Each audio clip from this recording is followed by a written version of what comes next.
आपने कई दफा देखा होगा कि आप कई जमीनों को खरीद लेते हैं, लेकिन खरीदने के बाद चौंका देने वाला खुलासा होता है, जिसके बाद आपके पैरों तले जो जमीन है वो खिसक जाती है। ऐसा इसलिए होता है क्योंकि कई दफा आप जमीन तो खरीद लेते हैं, लेकिन जमीन का असली मालिकाना हक किसके पास होता है आपको खुद भी नहीं पता चलता है। इस खबर में हम आपको बताएंगे कि आखिर कैसे पता करें कि जमीन का असली मालिकाना हक किसके पास है और कौन जमीन का असली ओनर है। और अगर आप ये गलती करते हैं तो सावधान हो जाइए, इस गलती को आप भी मत दोहराइए। इसलिए ये खबर में आपको जरा विस्तार से बताते हैं। नमस्कार, आप देख रहे हैं न्यूज फोनेशन, आपके साथ मैं हूं राजनंदिनी। आपको बताऊं तो बिहार में लैंड सर्वे को लेकर के काफी ज्यादा प्रक्रिया जो है उसको गति दी गई। वजह यही थी कि बहुत सारे जो लोग हैं उनको बहुत परेशानियों का सामना करना पड़ रहा था।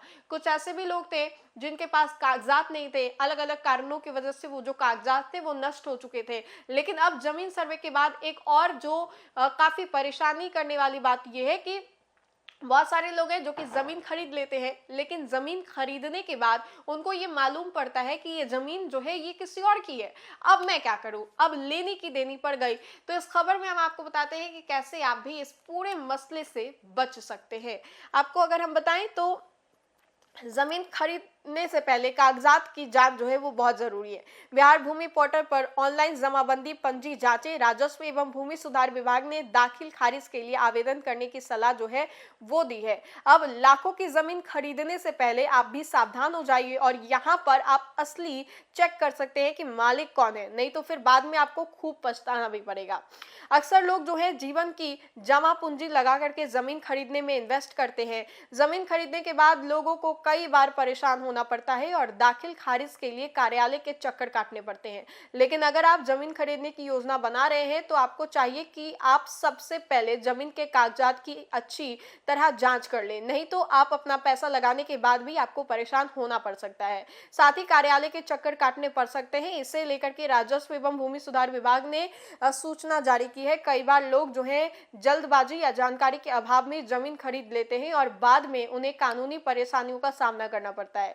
ऐसे मामलों से बचने के लिए भूमि सुधार एवं राजस्व विभाग ने लोगों को जमीन खरीदने से पहले कुछ जरूरी बातों को ध्यान रखने को कहा है।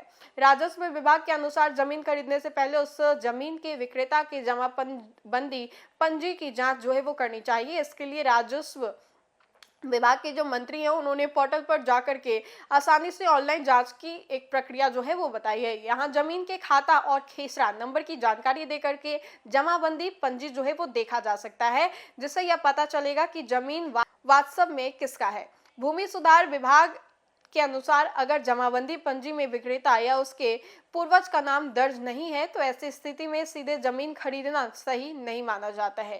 पहले उस जमीन के रिकॉर्ड को सही कराने के लिए परिमार्जन के लिए आवेदन जो है वो करना चाहिए। जब रिकॉर्ड में सुधार हो जाए, संबंधित व्यक्ति का नाम दर्ज हो जाए, तभी जमीन जो है वो खरीदनी चाहिए। राजस्व विभाग उनके द्वारा बताया गया है कि जमीन खरीदने के तुरंत बाद दाखिल खारिज के लिए आवेदन करना भी जरूरी है, ताकि सरकारी रिकॉर्ड में जमीन का जो भी नए खरीदार के नाम पर है वो दर्ज हो सके। ऐसे करने से भविष्य में किसी तरीके का विवाद जो है वो कानूनी परेशानी है वो नहीं होने को होगा, जो संभावना है वो कम बताई जाती है। विभाग ने यह भी बताया कि जमीन से जुड़े सेवा को ऑनलाइन कर दिया गया है, जिससे लोगों को सरकारी कार्यालय के चक्कर जो है वो लगाने की जरूरत नहीं है। बिहार के भू अभिलेखक पोर्टल पर जाकर के कोई भी व्यक्ति जमीन से जुड़े कई महत्वपूर्ण जानकारी जो है वो देख सकता है और इसके माध्यम से अगर उन लोगों को किसी भी परेशानियों का सामना करना पड़ता है तो इस पोर्टल पर वो जाकर के आसानी से जो भी उनकी इंक्वायरीज है वो कर सकते हैं। यानी कि अगर आप जमीन खरीदते हैं और आपको ये मालूम नहीं होता है कि ये जमीन आखिर है किसकी,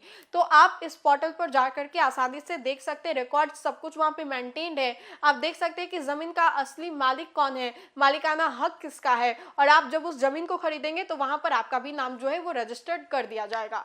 तो थी ना ये कमाल की बात कि आप भी कैसे इस परेशानी से, इस झंझट से जो है वो बच सकते हैं।